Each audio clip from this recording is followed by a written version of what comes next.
Oh my word, this is terrifying.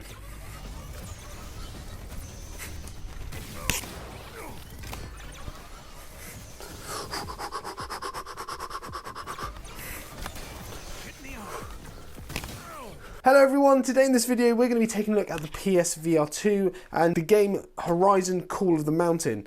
I have been playing it for a little while, but what I thought was, instead of me doing sort of a summary at the end, I thought I would just sort of take you along the journey with me and just see where I am in the game, and I'll just run through some of the things I think are really cool about it, some things that look amazing.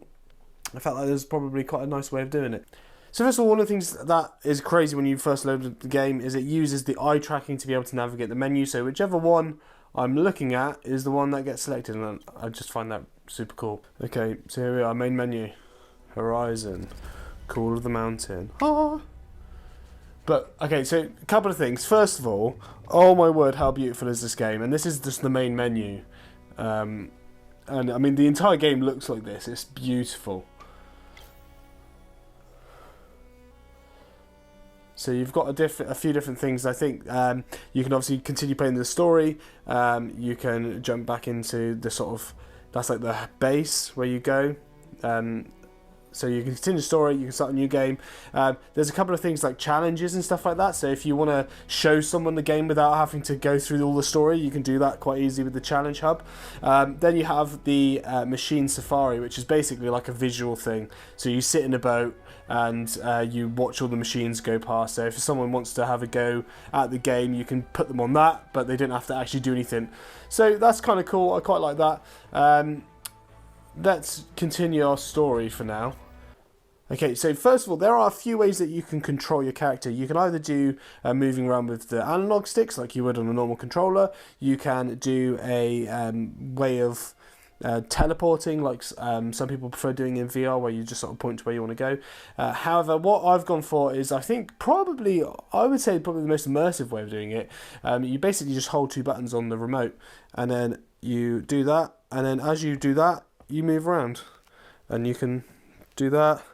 It's all very physical way of moving. If you want to turn the camera, you just sort of swipe, you hold in the button, swipe your hand, so you can have a little look around without having to use the sticks. It feels a bit, I think, more realistic, and you can sort of get a strut on then as well. Right there.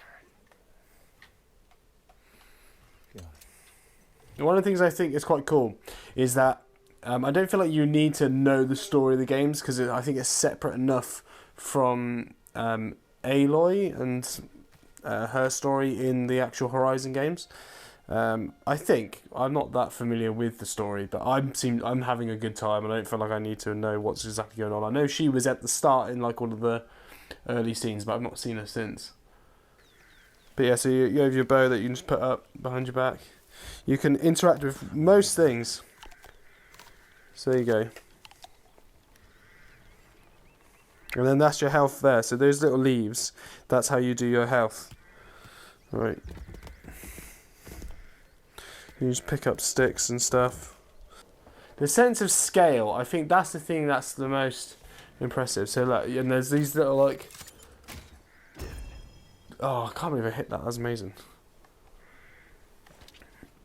Yeah, the sense of scale that you have just looking around this place is crazy. Didn't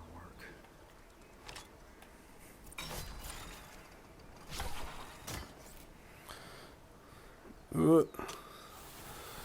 Whee!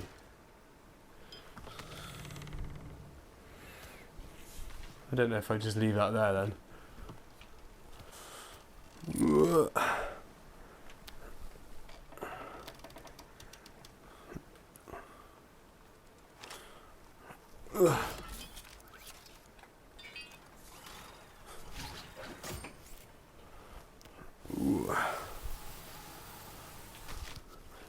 And what's nice is that the climbing is like really like, it feels really free, and you can sort of, when you're climbing along, first of all the details and the textures are just beautiful, but when you're climbing along, essentially you can like launch stuff up, and you don't have to be holding on. You can sort of climb in one hand if you needed to. if you're quick enough and you can sort of try and do it.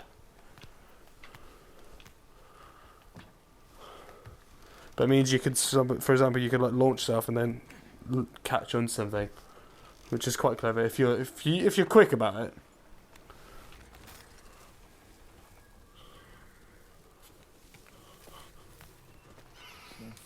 So good. Hit in the eye. Oh my word.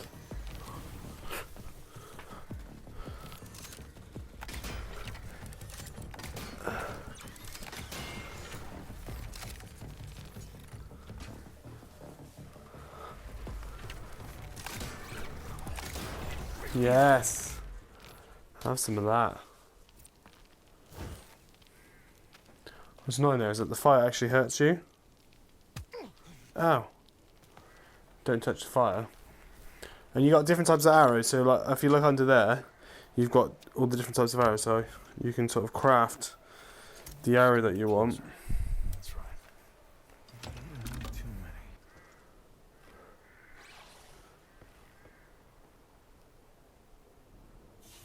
many. Alright, so one of the cool things about this, so when you get through here, so I'm going to have to jump. So you just launch yourself. Whoa.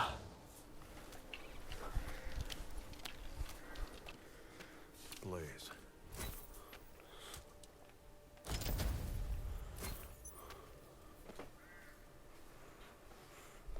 My torch.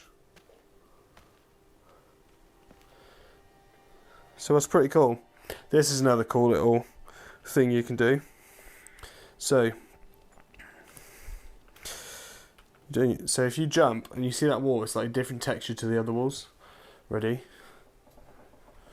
Okay, here we go. Ooh. Sort of did the angle a bit wrong then. And then you can climb up with your pickaxes. And then you just climb up, and now I'm up. Climbing up again.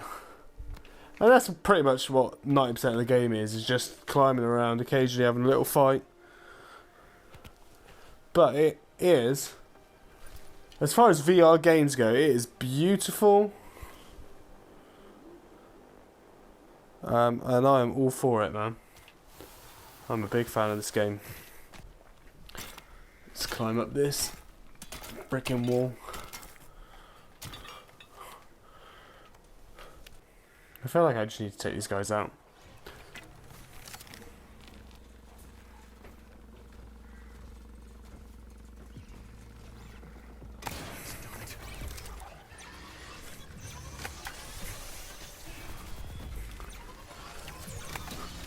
Whoa.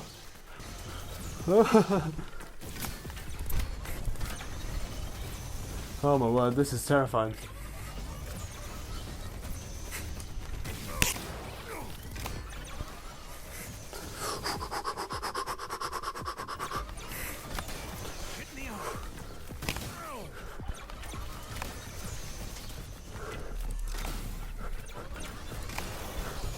There's one down.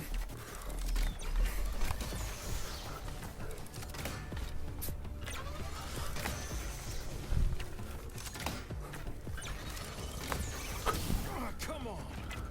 Alright. Have some of them. I don't like running. I'm not a runner. I'm a fighter.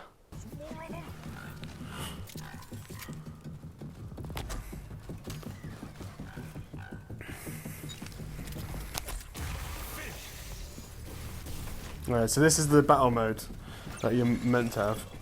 Ooh.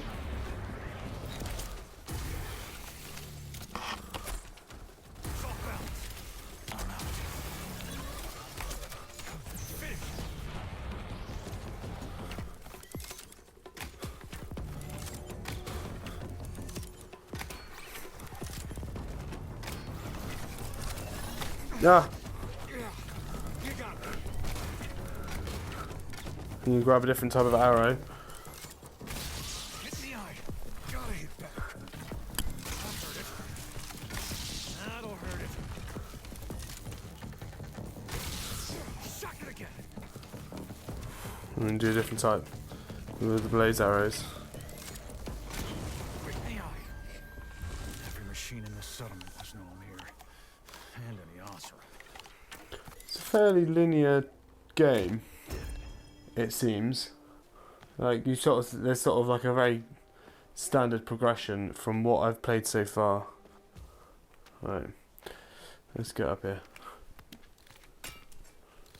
Wow, I mean, I would say my impressions of that game are, I mean, it's just very, very impressive. I think it takes everything that the PSVR is about. I think fantastic game to start with from PlayStation's point of view, I think, for the PSVR 2. Now, if you were to compare it to the other Horizon games, it is it's similar. It's in the same world, obviously, but it isn't the same as those games. So it's not so much this open world where you can go around and do these missions. It's much more linear. However, it's obviously still based in the same place, and you can do a lot of the same types of things, the same characters, there's the same enemies. Now, I would say this game is predominantly a climbing game, and it sounds like that isn't going to be as much fun, but honestly, it's so much fun. I mean, the climbing on it is so good. Now, climbing games have been quite popular in VR for a long time, but I think this is just, as far as climbing games go, it is a great climbing game. There's a lot of different things you can do when you're climbing. There's different types of climbing, so you can climb with pickaxes, you can climb with just normal climbing your hands, you can slide down ropes and stuff like that, and it's very interactive in that sense. I was sort of expecting that to not be the thing I would enjoy so much, but it's fantastic. Now, the other side of it is there's a bit of like sort of problem-solving puzzle type things, which they're not hard puzzles. It's not like you spend ages trying to work something out. It is fairly simple, but I would say that probably the second biggest part of it is the sort of bow and arrow shooting combat side of things. So I would say when you're normally sort of hunting down these machines, you sort of end up in this sort of almost like a combat arena. You can sort of tell when you're about to have these battles with them, because the places where you're doing this sort of combat tend to allow for it because of the amount of space that you need to have in the actual map. So when you're walking around, you can be shooting things like targets and stuff like that, but when you jump into combat and you're actually fighting someone, you're in a very different way of playing, and actually I think it works well. The combat is definitely fun. It's definitely really good. You have to sort of with the bow pick the right sort of combination of types of arrows that you're using for the enemy that you guess, and there's obviously weak zones and stuff like that. There are a few different weapons as well, so it's not just your bow. You can get a slingshot and stuff like that sort of further in the game. Yeah, and when you get to the combat, it is quite different from the climbing aspect of the game. That is quite refreshing. So you're doing a lot of climbing, and then as soon as it's sort of the climbing gets a little bit tedious, you feel like you've been doing that for a while. Not that it does get tedious, but you can sort of, if you kept climbing, it would get tedious. At that point, you then have some combat, and it just sort of opens up the game again, and you're like, oh, okay, that's it. It freshens it back up again. So I would say, yeah, massively impressive. But the thing that sort of impresses me more than the actual gameplay side of it is just how good it looks. It's the best game I've played on VR by far in terms of visual, how it looks. It is beautiful. The sort of details around the place, like the textures when you're climbing, you see the textures on the stone in front of you as you're climbing. It just is so crisp and sharp. This headset is unbelievably good when it comes to that sort of stuff. It does, I think, bode well for the future, because there are technologies that are better than the technology on this headset. So if you had thrown in pancake lenses, for example, on the PSVR 2, this would look even better. And I think there is a little bit of glare, which the lenses are sort of the main cause of. So I think I'll get into that more in my actual review of the headset once I've sort of had a bit more time to enjoy it and to get to know it a bit more. The way it handles lighting, the water textures and stuff like that, it's just really, really like fantastically good. I'm so massively impressed with it. When you jump in on this game, it is just so impressive. And actually, I want to know from you, put down in the comments below, is there a particular game franchise that you want to see PlayStation bring to the PSVR 2? Because the way they've done it with Horizon was just ideal. It was perfect. I think something like Last of Us or something like that, where you've got the sort of zombie aspect of it, that might be something that would be really interesting to bring to this as well. And it's definitely got the capability of achieving it. So it's a very exciting space moving forward, and I'm really excited to sort of have this headset in going into the next sort of few years of gaming. So, but yeah, that is Horizon Call of the Mountain on the PSVR 2. I'm going to be doing some more PSVR 2 videos, eventually coming up with a review, a comparison between whether you should get something like this or whether you should go for something like the Quest 2, what the pros and cons of each are. So if you're interested in that type of thing, do subscribe, and I look forward to seeing you in the next one. Thank you very much for watching. Whoop!